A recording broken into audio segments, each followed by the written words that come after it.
What is up, everyone? Welcome back to another episode of Check the Kick. I'm your host, Devin. Sherdog.com is the website. Sorry about the week off. I was out of town in Boise, Idaho for a work event, but I am back better than ever. I did watch the card kind of during the event party. My boss and I were posted up in the back, phone on. He likes the fights too. Phone on, watching Jared Cannonier get robbed of a finish. But shout out to Nasruddin Imavov for that win. That was week before last. This past weekend, we had the Tatsuro Taira versus Alex Perez card. That also ended in a weird way. And we're going to talk about that right now. We will jump into the first segment of the show, Out with the Old, and we are going to talk about Tatsuro Taira's finish over Alex Perez. I think it was TKO stoppage via injury. However, he was tapping. Alex Perez was tapping. But that doesn't change anything.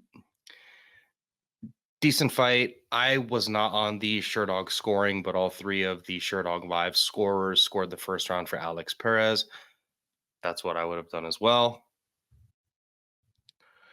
He was just kind of making it a dirty fight and really getting in on the inside. Tatsuro Taira was trying to go for like a Muay Thai clinch, a Thai clinch, and Alex Perez was kind of just throwing a lot of hooks and boxing him up a little bit. Taira did land some pretty decent uppercuts here and there while Alex Perez crashed the pocket. I thought that was pretty cool. He was timing some nice uppercuts.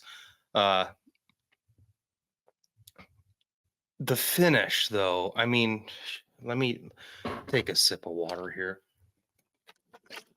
Pretty darn big gallon size water bottle, but yeah, the finish was very weird. And I'm just gonna interject and interrupt myself, but the freaking commentary, Bisping had a terrible night. Dominic Cruz must have said mirror match like 13 times. They were oohing and awing over this finish, this technical finish, and how he set this up, and it was almost like the truck was in their ears saying, "Hey, talk this shit up because we really want to do something with this guy." But no, that was not a purposeful finish. Like that was not the equivalent of a rear naked choke or an arm bar for looking at a submission, or was not the equivalent of these concussive ground and pound blows or a big bomb on the feet. Tatsuro Taira was having a close fight with Alex Perez, but losing the majority of the exchanges, lost the first round on everybody's card, and was maybe losing the second round up until he got that really nice back take. Tatsuro Taira showed that he does belong in the top 15 of the UFC's flyweight division, and more than likely, he probably belongs in, I'd say, the top 7. He's very good, but I don't think a TKO via knee injury tells us or shows us his level outside of the fact that he can fight a round and a half with Alex Perez and not get completely detonated. You know, we know that he's not Jimmy Flick or Nate Maness or something like that. The UFC is, I mean, based off of just the commentary from this card, clearly the UFC is trying to, strap a jetpack to this kid and shoot him up to the top. So they're going to do something crazy. They're going to call like Brandon Moreno, even though he's on some sort of a, we're going to talk about him in a little bit, Israel Adesanya type retirement or leave of absence, one may say. Amir Al-Bassi is having, I don't know, a spinal replacement surgery. That's a joke. But yeah, he's got back issues. Irseg is coming off of a very close fight with the champ. We have Muhammad Makayev fighting Manal Kopp. There's a Brandon Royval out there. Brandon Royval would probably take a fight with Tatsuro Taira, but I'm thinking that's probably what they'll do with him next. In this fight, he showed he does have a good Thai clinch. He has a good clinch. Landed a couple knees in the clinch.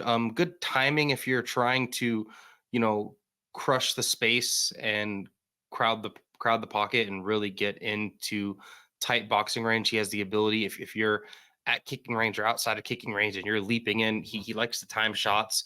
He really timed a good uppercut quite a few times on Alex Perez.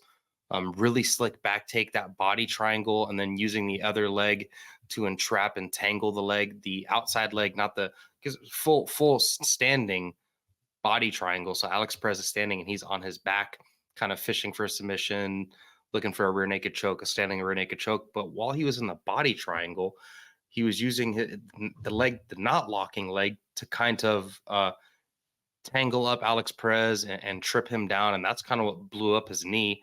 Probably like MCL, ACL, some CL, meniscus tear. Like, it's probably fucked up, which sucks for him because poor Alex Perez, he's been out so long and all the issues. And then I think he was like the first fighter 2024 to fight 3 times. Looked okay against Muhammad Mokaev, and then knocked out Mateus Nicolau. And then now he has his knee blow up. And that's like, he's not the youngest dude. He's fought for the title a couple times. That really, really holds him back. He's probably fighting like Matt Schnell next after this. But that's going to be in like 8 months, because who knows how. I mean, he was screaming, tap, you know, these people are professional fighters. They're way tougher than me and you are. And he's freaking screaming bloody murder, tapping, grabbing at his knee. So it seemed really bad. Tatsuro Taira is a good MMA fighter. He's very good. He's very young. He's 24 years old. I'm just not sold on him yet as far as his abilities and where he would be in the UFC rankings. They're going to redo the rankings on Tuesday. I'm recording this on Monday, June 17th. The show will be out Tuesday, June 18th. Probably more like midnight, a little bit later. So you can catch us first thing in the morning on Tuesday. The rankings should be out by then. I'm curious to see where he'll be. Let me know in the comments below what you guys think Tatsuro Taira should be ranked after this win. If you ask Bisping, this was the most impressive performance of his career. But whenever you're watching tape or figuring out how good a fighter is, sometimes you have to remove the win or the loss and just like look at the tape and see where they're successful and see where, there's lapses. And Tatsuro Taira, as a good of a fighter he is, he's still very young. I still think that there's just some shortcomings in his game. I think a high volume guy can give him problems if they can anti-wrestle, but he's a damn good grappler, so he's going to always have that in his back pocket. He called out Kai Kara-France. It looks like Kai Kara-France is probably fighting Steve Erceg on UFC 305. We're going to talk about UFC 305 here in a little bit. There's only one fight announced so far on that card.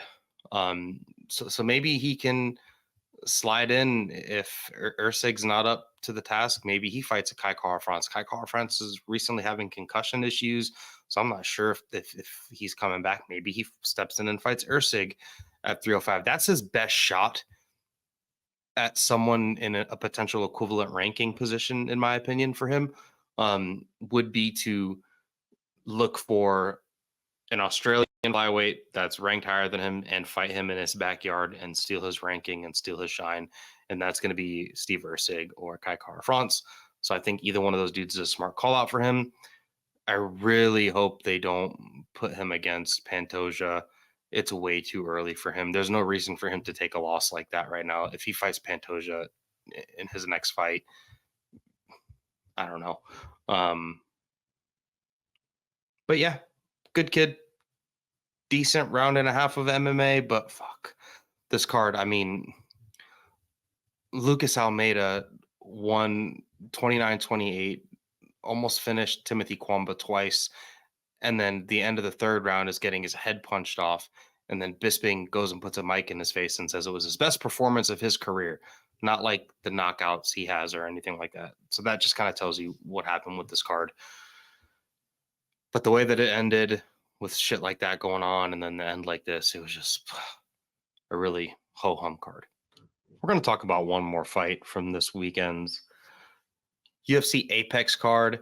We're going to talk about Brady Hiestand submitting Garrett Armfield. men's bantamweight fight. Unranked guys.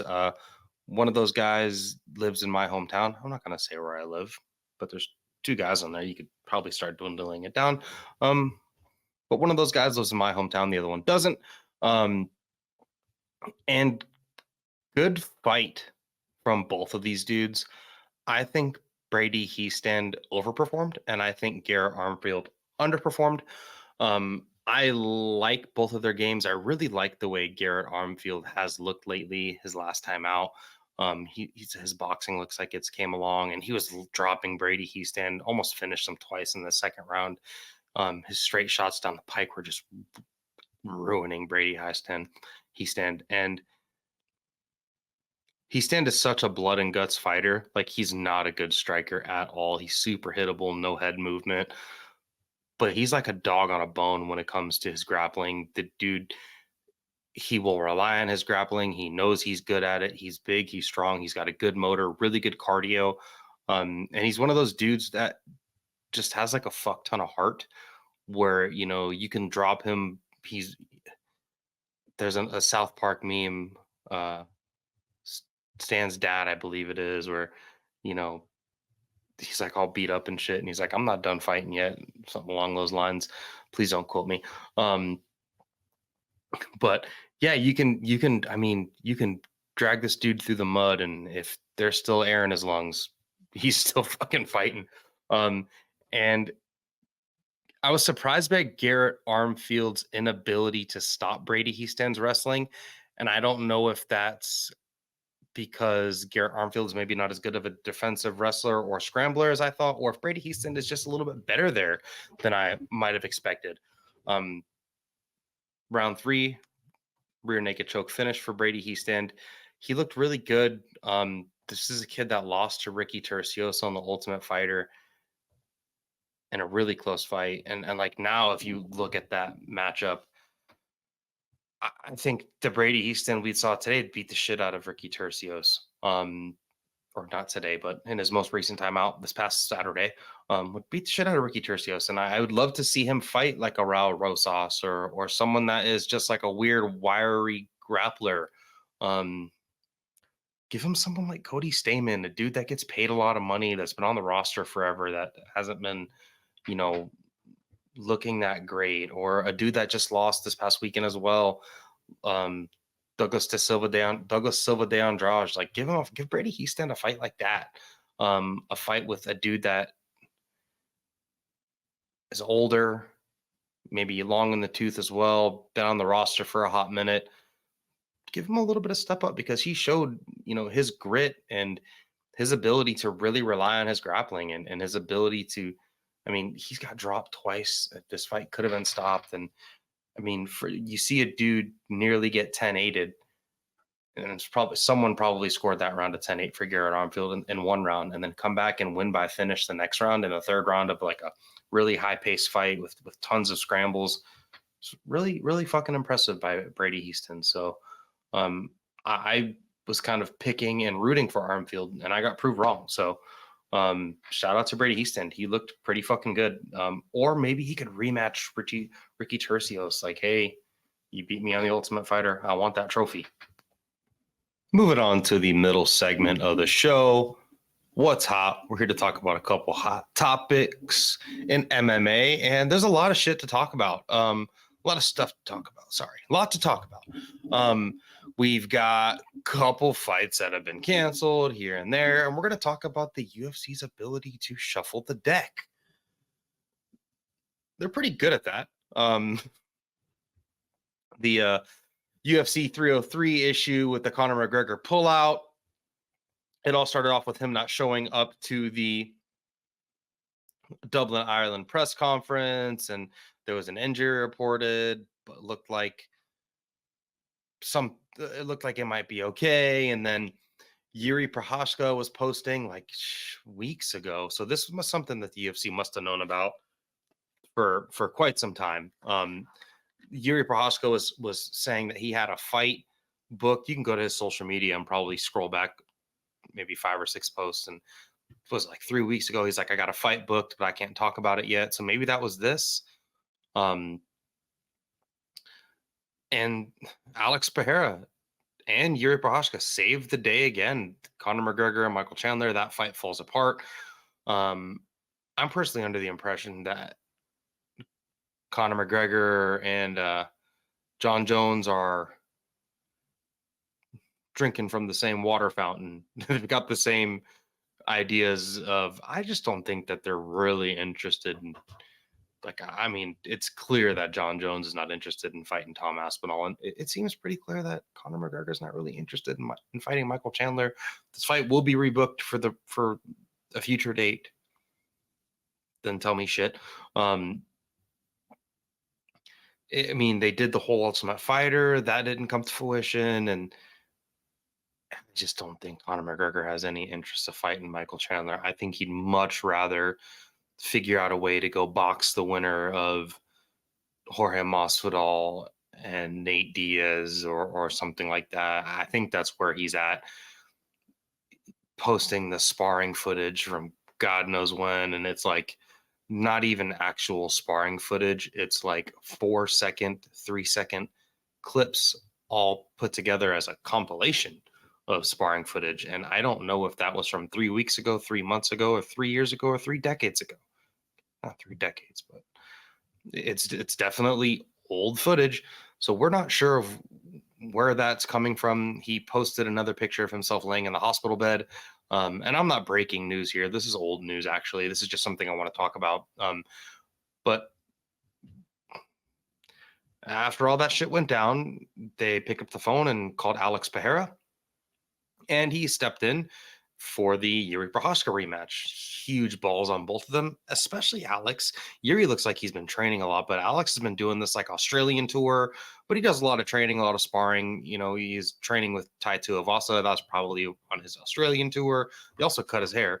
It's like, what is Alex Pereira doing in his time off? Like, there's a video of him like playing an accordion and the hair cutting. It's just like, what the hell?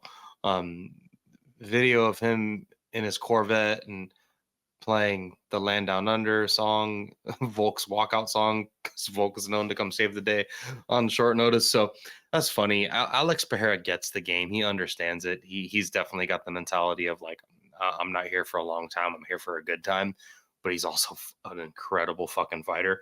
So you parlay those together, and we're really gifted with someone really special in Alex Pereira. Also, that whole card kind of got reshuffled, and there's no more Jamal Hill Olberg fight going on, which is just funny because after Jamal Hill got knocked out by Alex Pereira, I mean, his fandom is just like crashing and burning the way he's carrying himself in the media. Um, he just seems like, he's always had that mentality where, the big time chip on his shoulder, picking fights with random no name accounts on Twitter and Instagram. And a week ago, he was doing all the money posts, posting handfuls of money. Come spar me, come spar me. I always thought it was kind of lame for a UFC champion to just call out trolls on the internet. Like, yeah, no shit, you're going to whip their ass. It would be like me going to the local middle school. That's the equivalent of that. Like, yeah, no shit, I'm going to beat the shit out of those kids. Yeah, Jamal Hill, no shit, you're going to beat the shit out of dudes like me. That doesn't make you a good person. Um, but it's just funny the way that it's all, he talked a lot of shit and it all is kind of crashed and burned. And his fan base, he's went from a dude that seemed pretty likable and pretty respectful to a guy that's not liked by many fans at all. Not to mention the domestic abuser thing with his brother and stuff. So, yeah, just an interesting downfall of Jamal Hill and the way that this card got rematched, because it was first Jamal Hill versus Khalil Roundtree. Roundtree fell out. He tested hot for PEDs. It was tainted supplement shit. Then Olberg steps up, and now we got Olberg versus Jamal Hill. Well, now Jamal Hill's out, and Anthony Smith steps up. And now we've got Anthony Smith versus Carlos Olberg. Also, co-main event on UFC 303. Diego Lopez versus Brian Ortega. T fucking City versus Diego Lopez. If you're gonna be shooting people up the rankings, like the way that the UFC has attempted to shoot Tatsuro Taira up the rankings, like this is the type of fights. This makes a little bit more sense to me. Like Diego Lopez has shown his level against, more and more ranked dudes. I would have personally liked to see him fight like a Bryce Mitchell. And I think that would have been a totally applicable co-main event as well. But Brian Ortega has a shit ton of fanfare. He's coming off a good win himself. That win against Yair Rodriguez, the way he jumped, rolled his ankle, and he looked fucking good. And Brian Ortega is very fucking good.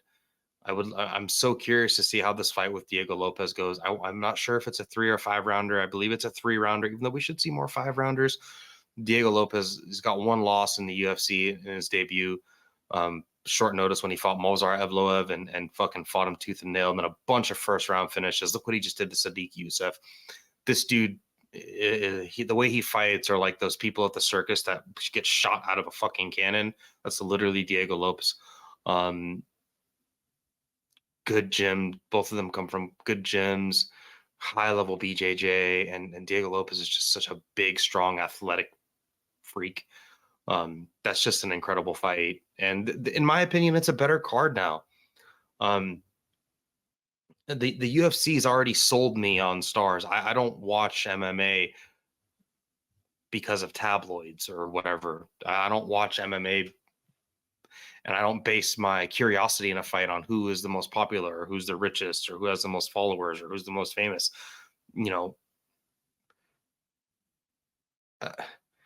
Michael Chandler and Conor McGregor would, you remove the names and you put their skills against each other and how they fight, that was going to be a really, really fun fight. But Alex Pereira versus Yuri Prochazka, that's a fucking fight. Better fight and co-main event, better co-main event. And I kind of like Anthony Smith versus Olberg as a good step up for Olberg and such a witty vet like Smith. So yeah, man, the UFC's ability to shuffle the deck, pretty entertaining, and they do it like no other. And we're going to have one more topic that we're going to discuss with the middle segment of the show here. We're going to talk about UFC 305 and the War Room leaks. So Dana White goes into his War Room, and when they again I know I just talked about the shuffling of the deck and the UFC's ability to do that, but that's what they did this coming weekend with Robert Whittaker and Ikram Aliskerov. So they kind of reshuffled the deck, filled in Khamzat Chimaev, he fell out, shoved in Ikram Aliskerov. But in the War Room, where they, Dana White tells you about the fights to watch and the upcoming bouts and all that shit and who to keep an eye on, whatever. UFC is a $1 billion company, and their inability to just shoot this shit like in another room, like have your War Room where you make the fights, and then maybe just have it, I don't know, like on a Velcro board where you can take it and stick it to another wall, where you can record the upcoming fights and not leak the other shit in the background. Come on, UFC. What do you like? There's you can go look this up, go on social media, go on Twitter, Instagram, whatever you prefer. And there's War Room screenshots from this Ikram Aliskerov or Robert Whittaker Ikram Aliskerov fight where you can kind of see UFC 305 in the background, and you can see like JDM on there. You can see Israel Adesanya. And that's what we're going to talk about. UFC 305 is going to be headlined in Perth, Australia, I believe, by Dricus du Plessis defending his title against Israel Adesanya. Israel Adesanya hasn't fought since his really bad loss against Sean Strickland. And Dricus is coming off of a really close fight against Sean Strickland. So we got a guy that some people thought lost his last fight as the champion, and Dricus du Plessis, fighting a guy that kind of really got shit kicked his last time out. But the beef is there. It's in Australia, so I think that will be some sort of a home game for Izzy in a way. And I'm not going to spend a lot of time talking about it. It just got announced today, but that's the headlining fight of UFC 305. I'm not sure if Izzy was a long-standing champion, 2-time champion, but if you look at his run since reclaiming the belt, yeah, he got finished by Alex, and then he came back and beat Alex, and then lost the belt to Sean Strickland in a really bad looking fight. Um, I'm pretty sure the second that this Ikram Aliskerov match fell apart, they immediately were just like, I'm sure the UFC would have probably gave this to Khamzat Chimaev if he beat Robert Whittaker. I'm sure this is what they're waiting for. I'm sure they're waiting for this weekend to end. But since Khamzat's out, they're like, F it. Pick up the phone, Izzy. Will you do this fight? And it's happening. So maybe Izzy can be the first person to reclaim a championship 3 times. It's men's middleweight, and he's fighting Dricus du Plessis, probably the most flawed male champion in like the last 10 years, but figures out ways to win fights because he can also do badass shit. And I'm not going to go look up the War Room leaks right now. And I could have done it before the show, but I'm not going to I'm not stacking all my chips in that direction. That just a picture, a half a picture with little fucking part of names on there. That doesn't mean anything to me. But the UFC did announce this, and it is Monday. They usually announce fights on Tuesday. That's when they do their matchmaking. So that's what leads me to believe that over this weekend, once, Khamzat fell off the card and they had to do the old switcheroo, they're like, fuck, well, if Khamzat would have beat Whittaker, we're going to, chauffeur him into a title shot, but that's not happening anymore. Ikram steps in and we got Adesanya. Yeah, and we'll see what happens with Ikram and Whittaker, but the winner of that could potentially do something cool. Fun fight. I'm pretty interested to see what Adesanya looks like after his long time away. And shit, imagine if Dricus du Plessis can get a title defense, 2 title defenses, one against Sean Strickland and the other one against Israel Adesanya. Just be funny as hell. The most middleweight thing ever. Moving on to the final segment of the show. And with the new, this is what all of you guys are really waiting for. Shout out to Tatsuro, Taira, and everyone that won fights on this past card. But I know you guys want to hear about this UFC Saudi Arabia. Turki Al-Sheikh is throwing tons and tons of money into combat sports. He said he wants to purchase all of the boxing organizations and make it like the UFC. And we have our first show in Saudi Arabia, and I'm not mad at it. Please dump Turki Al-Sheikh, if you're listening to this, please dump as much money into combat sports as you can afford to, which I know is a lot. Because that will get us this is our best chance at all these like crazy crossover fights and shit, where someone just to inject an F ton of money in it where it becomes so much money that it can't be denied. And I think Turki Al-Sheikh has that type of money. Look what he's doing in boxing, and now they're doing this for the UFC. I totally understand why they, gave the X-Nay to the Gaziev versus Rosenstrike card. Like, what the hell? The hell was the UFC thinking? Like, on the boxing side in Saudi Arabia, we're getting like freaking Tyson Fury versus Usyk, and Tyson Fury versus Francis, and Francis versus Joshua, and Wilder's fighting like Zhilei Zhang, like all these. I can't even name all these crazy boxing events like that are happening. So yeah, this is a much better card. A much better card for the UFC to bring over there. And I think they kind of realize, oh man, we do need to give them something a little better. Little sip of water. We're going to talk about 3 fights from this card. First fight we're going to talk about Johnny Walker facing Volkan Oezdemir. And I'm just going to let you guys know that I decided to skip the Kelvin Gastelum, Daniel Rodriguez fight because I actually don't think that's going to be that great based off of what those guys have been doing recently. And I think it's men's light heavyweight. It's the division where it's just the low fight IQ division, but that's what makes fun fights. And Johnny Walker is just like hardly in a bad fight, even if it's a fight where his opponent is saying you're trying to hurt my family. At least that's the type of stuff that happens in Johnny Walker fights. Odds on that fight, we have Johnny Walker as a -120 favorite. Volkan Oezdemir coming back as a even money dog, and there's pick'em lines out there too. I'm just giving you the best line that I can find if you're gonna bet Volkan Oezdemir, but there's minus 110 each way. There's some places where Volkan Oezdemir is a favorite. It's really a pick'em fight now that I'm looking at more of the odds, and it wasn't like that earlier. This is a really interesting and it's a fun fight. Both of these dudes don't really know how to have bad fights. Um, Johnny Walker is coming off of a no contest against Magomed Ankalaev in the most Magomed Ankalaev slash UFC men's light heavyweight type fight ever. And then he also lost to him again. Their first fight, there was that illegal knee, but he got hurt to the body. Then after that, he got knocked out in the second round by Magomed Ankalaev. Where is Magomed Ankalaev, by the way? Does it dude just like not want to fight anymore? It's funny. Like, why aren't they calling him for these like his name is just like not brought up anymore. Anyway, that's neither here nor there.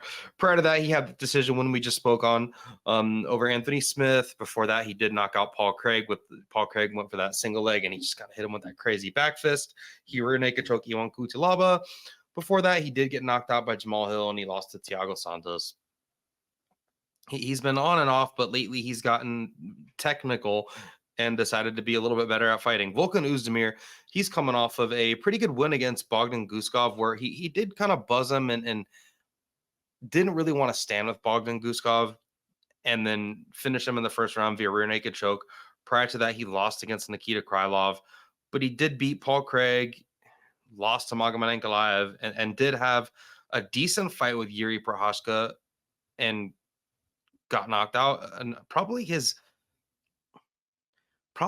best win on his record is that split decision win 5 years ago, back in 2019 over Alexander Rakic. That was a pretty good win in a really, really close fight. He also had that split decision loss against Dominic Reyes, where a lot of people thought he beat Dominic Reyes. This is a dude that has fought for the title in Volkan Oezdemir, where he did make his way all the way up to fighting Daniel Cormier when DC was the champ. This is a weird fight. Johnny Walker deciding training at SBG Ireland, by the way, is the most Johnny Walker gym to train at. His older brother is like, if you could close your eyes and imagine what Johnny Walker's heavyweight brother that's not good would look like, it would look just like his brother. Like Johnny Walker to me is just like a walking meme at this point. Like the way he gets knocked out is so effing funny. And then the way he dishes out knockouts in return is also funny. He's just such a weird, flamboyant guy. He's huge for the division. I mean, he probably walks in to the cage at like 245, 247. He's the biggest light heavyweight I've ever seen. He'd probably be a better heavyweight because he probably wouldn't die so easy when he gets hit, and he'd be even faster. When he wants to, he's got crazy fucking athleticism and he's crazy explosive. You know, look at the way he knocks people out in the most unorthodox ways. He's got tons of power. But he's also the definition of a glass cannon. And that's why he's been successful in this division, because he's a get or get got guy. He's got decent cardio, decent range, and he can be like a technical fighter against someone like Anthony Smith. But if he tries to be a technical fighter against someone like Magomed Ankalaev, he'll just get detonated. Same thing that happened, against Jamal Hill. He tried to be a technical fighter and just got freaking yopped for it. Decent speed, decent footwork, but pretty herky-jerky striking. But he's got a really, really good tie clinch. Like, look what he did to Khalil Roundtree with the tie clinch. Those strikes literally sounded like someone hitting a tree with a baseball bat, or like a coconut falling from like 50 feet onto the ground. Incredible tie clinch, really good shots in close, good jump knees. He's just such an athlete. There's a video of him like throwing a jumping switch knee where it's like throw a switch knee like 8 feet into the air. He is 6.5 feet tall, but still, Volkan Oezdemir, much more of a planted boxer, likes to decent footwork. He can cut off the cage pretty well. Decently heavy hands, even though he hasn't knocked anyone out in a while. The commentary will tell you he's this crazy knockout puncher. But he did hurt Bogdan Guskov. Decent durability, good power in the pocket, and he totally has the power to knock out someone like Johnny Walker. Johnny Walker is on the back half of the least durable dudes in the division, in my opinion, and it's light heavyweight. All these dudes are basically heavyweights that are just in a little bit better shape, so he can hit pretty effing hard. I could see this fight looking like the Anthony Smith fight for Johnny Walker. It could totally look like the Anthony Smith fight. But I think if Volkan Oezdemir tries to make this fight similar to the fight he had with like GD Prochazka, he could probably just knock Johnny Walker out. In my opinion, if you're betting Volkan Oezdemir, you probably bet him by knockout, just because Johnny Walker is so susceptible to being hurt. I mean, you can find that clip of him like being knocked out like 3 times in one fight. Johnny Walker takes damage in his fights. And he's at the point where, like, if you put him against a puncher, yeah, Johnny Walker can wrestle. He's got decent wrestling. He's huge. Look what he did to Ion Cutelaba, where he just decided to wrestle him. But he's not the smartest dude. I don't think he's going to come out here and try to wrestle Volkan Oezdemir. I think he's going to try to use his footwork and his speed and athleticism and fight this weird outside kickboxing SPG type. I just hate to say this, but like SPG took a good thing in Johnny Walker and just like stripped it of all of its good shit. It would be like, you know, you put a 4-cylinder motor in a Corvette. Like, it's still a Corvette on the outside, but like now it's just slow. I would have loved to see Johnny Walker go to a gym like MMA Masters, where they're just like, let's take what you're good at and just like hyper fixate on it and leave. I mean, he's still very vulnerable defensively. So I'm gonna pick Volkan Oezdemir here. I think what Volkan Oezdemir can do is, if he just makes this a dirty ass fight, he might get hit, and Johnny Walker hits really, really hard. He's really explosive. But if he just makes this a really dirty fight, I think he can knock Johnny Walker out. I think if there's prolonged exchanges in the pocket, it's going to be whoever hits who first. And I just think Volkan Oezdemir, he doesn't hit as hard as Johnny Walker. But when you compare them, you know, strike for strike in power, but durability, I mean, Johnny Walker is way less durable than Volkan Oezdemir. Give me Volkan Oezdemir by round 1 knockout. I think he makes this fight a crazy brawl and wins by knockout. And I think that's his really only avenue to victory. Just make this fight a brawl and clip him. Moving on to the co-main event, we have a all-Russian heavyweight matchup. We have Sergei Pavlovich fighting Alexander Volkov. Sergei Pavlovich is the pretty heavy favorite here. He's coming in at minus 238, minus 240, up to minus 245 in some places. Volkov coming in at about plus 190, plus 195 as the dog, depending on the line. These are coming from bestfightodds.com as well, so they give you a whole shit ton of different lines. But that's what we've got here for Pavlovich. You guys get the idea. Really good fight. Pavlovich is coming off of that interim title fight loss to Tom Aspinall. He got knocked out in the first round, you know, and showed his level. Prior to that, knocked out Curtis Blades, looked really, really good knocking out Curtis Blades, defended the wrestling, knocked out Tai Tuivasa, took all his best shots and just ran him the fuck over, knocked out Derek Lewis, knocked out Shamil Abdurakhimov, knocked out Maurice Green, and knocked out Marcelo Gom. It's funny because his intro to the UFC, he lost against Alistair Overeem, and you guys remember that. He got taken down and just fucking elbowed and punched a lot. But he was on a 1, 2, 3, 4, 5. He was on a 6-fight win streak, and they were all first round knockouts. And his only 2 losses in the UFC are like kind of pretty bad losses against good people, but like bad losses still, the way they, you know, the outcome. Alexander Volkov is coming off of honestly, 3 really really impressive performances. Um, his most 2 recent losses, he lost to Tom Aspinall, that was in 2022. Before that, he did lose to Cyril Gane via unanimous decision where he just couldn't keep up with the speed and athleticism. Oh, look, Cyril Gane, another guy that just doesn't seem to be interested in fighting anymore. But those 3 wins, like that win against Jairzinho Rosenstrike, like he just walked him down and just kind of beat the fuck out of the big, powerful striker in Jairzinho Rosenstrike. The Alexander Romanov, those teep kicks to the body, just fucking shredded him, knocked him out in the first round. And then that Ezekiel choke that he got against Tai Tuivasa, like number one, just such a Russian heavyweight type submission. But he looked good there. That was the Adesanya Strickland card back in September of 23. He's on a 3-fight win streak. All 3 of them are finishes, all pretty early in fights. None of them have gone to the 3rd round.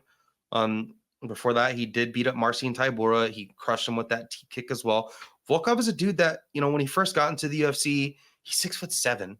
And when he first got into the UFC, he had the weird like stingray, manta ray tattoo. Since he's changed the tattoo, he's got like one of the when him and Tom Aspinall fought, it was kind of like battle of the backs. Like who's got the dopest back tattoo. You throw Sean Brady in there with them too. But he's just seemed to put on so much more muscle. He was never the fastest guy, and he's 6'7". But he seems to like be able to defend takedowns. He just seems to be physically stronger than he was before. He's always had decent takedown defense and pretty good, for lack of better terms, hang toughness. I don't know if that's not a word. Hang toughness. Where like, you look at the Curtis Blades fight where he's getting taken down, but he eventually got to his feet and started putting it on Blades, and Blades got gassed and he was still, energized. And you look at like the Derek Lewis fight where he kind of got hurt real bad in the 3rd round. I think he just needed to put on some more muscle. And now he looks like a dude, you go to Sherdog.com and they've got him weighing in at 263, which means he's probably cutting down, probably got a 5 or 6 pound cut, but being 6'7" and walking around at like 270, 275, maybe 280 outside of camp, he's a big fucking boy now. He's a big boy. Sergei Pavlovich, what does he do? He's just a marauder. He is just like the Russian Ngannou, where he is just going to walk forward, rely on his chin, use his really fast hands. He throws this like weird uppercut straight down the pike. He's got a good left hook, big power with his right hands when he throws it straight as well. Really tight boxing and good power. Really good ability to, close the distance, get inside range, and just land his bombs. Really, really durable, even though he did get knocked out last time. But like he just fucking, I mean, if you go look at Sergei Pavlovich's record, he brawled with Derek Lewis in the pocket, knocked him the F out, brawled with Tai Tuivasa in the pocket and knocked him the F out as well, and did the same thing with Curtis Blades after defending a ton of his takedowns. Tried to do it with Tom Aspinall. He caught Tom Aspinall, but Tom Aspinall seemed to just be the little bit faster dude. And you know what?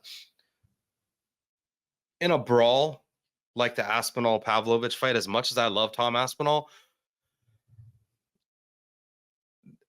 I mean, it's probably 50-50 if those dudes just make it a striking match every single time. And then I could be wrong, but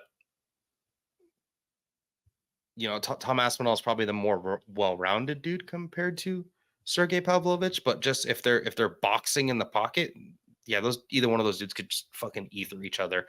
That's how good Pavlovich is. I could totally see him fighting for a title again. And Volkov the dude's like a 50-fight veteran. What is he good at? Kind of everything. Decent submission game. He's an OG of the game. The dude's fought under a million different organizations. Bellator, longtime UFC champ, longtime UFC fighter. He's got about 50 pro fights. Really long, rangy kickboxer. Good hands. He's got good power now when he relies on his power. Really good teep kicks up the middle. He likes to kind of, he's got a good jab and he's got long reach, but he really uses that teep kick to stifle people when they're trying to close distance on him. And he can be a good wrestler and grappler himself. Look what he did to Tai Tuivasa last time out. If this fight starts the second round, you're way more in on Volkov than you are probably just off the jump. Sergei Pavlovich is the rightful favorite, in my opinion. However, Volkov is a veteran of the game. The dude's got more than twice the fights as Pavlovich. What trips me up is the fact that these dudes used to spar together, and Volkov, don't quote me, but stated something along the lines of, this dude used to kick my ass and really hurt me in sparring. But maybe that's when he was 235 and 240 and not 270, and not as much of a grown man as he is. If he can, he needs to get Pavlovich to blow his load in this fight. He needs to get him to come out and try to brawl with him. He needs to stab him in the gut, stab him in the face with that teep kick. Anytime Pavlovich tries to close the distance, chop him with the teep and force him back, force Pavlovich on the back foot. He can have success in a fight like this. Like, look what he did to Jairzinho Rozenstruik. However, Jairzinho Rozenstruik is a much more willing back foot fighter that throws no fucking volume. But if he can get Pavlovich, in that warning track between the black line and the cage, teep him, pick him apart, and make this fight go, more than one round, his chances go way up. But Pavlovich is a marauder with just bombs in his hands. He's going to walk forward, and I just don't think Volkov has enough power to stop him and earn his respect.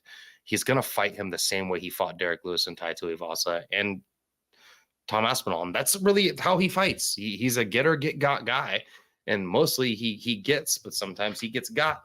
I think he's going to walk forward and throw a fuck ton of really hard volume and probably win via first round knockout. I'm calling for 2 first round knockouts in a row, and I never do something like that. And especially with these new UFC gloves, there's been like 37 fights and only 5 finish. It's like some weird stat out there. But give me Pavlovich by first round knockout. I think he's just going to walk forward. He's going to swing some hammers, throw some bombs at Volkov, and he's probably going to catch him. And it'll be a sad day, but this is a really good fight. Moving on to the main event of UFC Saudi Arabia, we have Robert the Reaper Whittaker taking on Ikram Aliskerov, short notice replacement. And it's very funny that he is the one that is taking Khamzat Chimaev's place, because Khamzat Chimaev is the only loss on his record where he lost via knockout after defending a lot of Khamzat Chimaev's takedowns, but Khamzat timed a beautifully timed uppercut and, sent Ikram to the land of wind and ghost. But since then, he has been on a fucking hell of a streak. Really quickly, sorry, before I pass the odds on this fight, Robert Whittaker is a slight favorite, minus 148. Ikram Aliskerov is coming back as the plus 120, 125 underdog. Bobby Knuckles, Robert Whittaker, is coming off of a unanimous decision win against Paulo Costa, where he ate that crazy spinning wheel kick, but, kind of stuck to his outside game, getting in and out, throwing his jab, his quick one, his nice 1-2s, a follow-up head kick that he likes to throw, and he looked pretty good against Paulo Costa. Prior to that, he didn't look that great against Dricus du Plessis, where he got knocked out in the second round of that fight via shots to the head and body after kind of getting dominated and hurt really bad in the grappling in the first round of that fight. Before that, he beat Marvin Vettori. He lost a really close fight to Israel Adesanya, beat Kelvin Gastelum, had a close fight with Jared Cannonier. Robert Whittaker, if you're listening to the show, you guys know Robert Whittaker's, sorry, I said Robert Whittaker, close fight with Darren Till. You guys know Robert Whittaker's record. It's a great record. He's fought everybody. Ikram Aliskerov, he's got 15 wins and 1 loss. And again, his only loss is to Khamzat Chimaev. He is coming off of a 1, 2, 3, 4, 5, 6, 7 fight win streak. A lot of his, his last opponent, Warley Alves, is a short notice replacement. Now he's stepping in on short notice.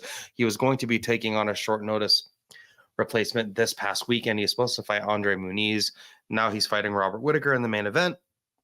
His last time out, he beat the shit out of Warley Alves. That jump knee, that flying knee and punches to follow up was just incredible. That was in round 1.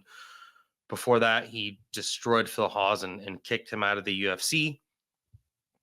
That Kimura he got on the Contender Series back in 2022 was awesome. And he hasn't really been fighting a ton. He fought once. He fought Dennis Tululian, who's also on this card this weekend. He fought Dennis Tululian back in 2020, and then he fought Miro Jerkovic in 2021. Then he fought Nashon Burrell in 2022. Then he had that submission win on the Contender Series at the end of 2022. He fought twice last year, so I'm hoping that he can ramp up his activity, get like 3 fights in a year, because Ikram is a really, really good fighter. Fast hands, good power, moving up from 170, just like Robert Whittaker. So he won't be undersized in a fight like this. And even against a big dude in Phil Hawes, he didn't look too undersized. Robert Whittaker, we all know what he's good at. He is really, really good at with the in and out activity. Good durability. I mean, he's got good durability, but he also seems to get hurt in like every single fight. Everyone he's fought has hurt him, but he's got really good recoverability and just really good stick to itiveness. He's tough as fuck, and he can't really be deterred unless you separate him from his consciousness. He's kind of a dude that's always wanted to get one back in exchanges, and that's not something I love for him. And he's also a pretty good wrestler. He's been a guy that has lately and always really just mixed in takedowns, but I don't know if that's going to work against Ikram Aliskerov. I think he's been training a lot of wrestling, obviously, for Hamzat Chimaev, but Ikram's more of a sambo guy with a lot of trips, and Hamzat is much more of a, he's a Swedish champion wrestler, even though he does come from Chechnya. Much more of a, single legs, double legs, chain wrestler, and Ikram has a lot more trips and stuff to his game. He's got really, really good takedown defense. What he showed against Phil Hawes in his fight, he's got really, really good boxing and really good power, fast hands, very accurate striking, whether it's knees, whether it's with his boxing. And this is going to be a hard fight for Robert Whittaker. I think Robert Whittaker is going to have trouble with the striking. It's someone that's so unorthodox and weird. Like that elbow he threw at Phil Hawes. Like if you guys go back and watch the tape, he swung it. He completely, got over his skis and way overextended himself. But that elbow would have killed anybody. He can fight in the clinch, fight at range. He can close distance and throw jump knees. And Robert Whittaker, he's got good vision, got good footwork, got good head movement, but he's not the most defensively sound dude. Everyone that wants to hurt him has hurt him. Robert Whittaker was hurt by Israel Adesanya. He was hurt by Jared Cannonier. He was hurt with that step-in elbow by Darren Till, Yoel Romero. Like everyone, a lot of people have hurt him. Look what Dricus du Plessis did.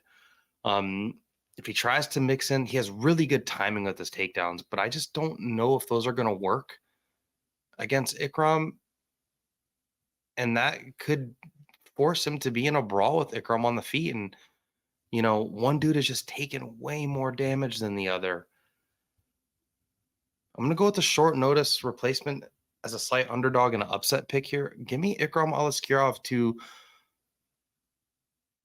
weather a storm, probably get buzzed with that head kick, but be fast and really have a lot of success with his boxing and deter Robert Whittaker with any of his takedowns that he may try to throw at him.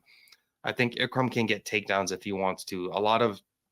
If you look at the way that Dricus du Plessis took down Robert Whittaker, he tried to hip toss him, but he ended up kind of getting stuck in this weird scramble. And,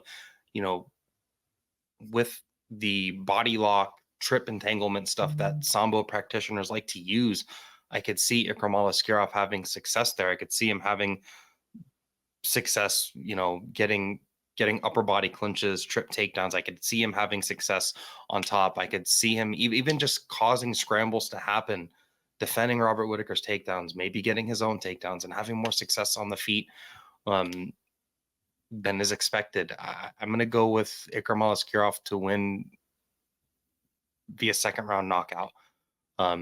He's going to hurt Robert Whittaker at some point in this fight. Everyone does. And I just think he's that good. I hate that he's going from like way outside of the rankings to Robert Whittaker. I would have loved to see him fight like an Andre Muniz, a Fluffy Hernandez, and slowly take the steps up. But it is men's middleweight, and you just never know. And we need contenders. If he beats a Robert Whittaker, especially if it's impressive fashion, I could see them trying to give him like a Jared Cannonier or like a Nasruddin Imavov, or maybe even a Sean Strickland before he gets a title fight. But if he beats Robert Whittaker, he's one more fight away from a title fight, or he's one phone call away as a short notice replacement for a title fight. Give me Ikram Aliskerov, second round TKO. I think he's going to hurt him on the feet and finish with some ground and pound. Robert Whittaker's tough, but I could see this just looking similar to the Dricus fight, but maybe a little more clean. That's the show, guys. Check the kick. I'm the host, Devin, Sherdog.com. Enjoy the fights.